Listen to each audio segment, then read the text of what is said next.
Nastavljaju se žestoke borbe u Bahmutu i okolini. Jurišni odredi privatne kompanije Wagner uz podršku redovne vojske oružanih snaga Ruske federacije probijaju odbranu Ukrajinaca. Tokom proteklog dana uspostavljena je kontrola nad 20 uporišta oružanih snaga Ukrajine u različitim oblastima. Wagner je napredovao u pravcima za Bogdanovku, Hromovo, u oblastima Iljinovke, Sobačevke i Budjinovke u Bahmutu. Od juče je komanda oružanih snaga Ukrajine u Bahmutu započela delimično povlačenje snaga iz grada seoskim putevima između Hromova i Krasnog. Put od Hromova do Časovog Jara je pod potpunom vatrenom kontrolom ruskih jedinica.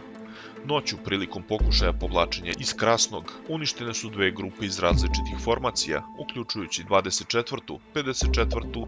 i 110. oklopnu brigadu trupa oružanih snaga Ukrajine. Gubici su iznosili 26 vojnika i 64 ranjena. Sada ukrajinska komanda snaga 93. mehanizovane brigade oružanih snaga Ukrajine, uz podršku odreda snaga za specijalne operacije Ukrajine, na deonicama pravca Časov Jar i Konstantinovka izvode kontranapade da obuzdaju Wagnerovce i dobiju na vremenu.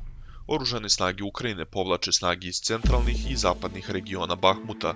Trenutno se iz zone borbenih dejstava povlače najspremnije formacije. U isto vreme dok pojedine jedinice pružaju otpor i izvode nalet, stvarajući koridor za povlačenje trupa pod udarima artiljerije i aviona ruskih trupa. Svrha ovih napora je samo da se kupi vreme i odlože ruske jedinice što je više moguće. Bitka za Bahmut je pri samom kraju.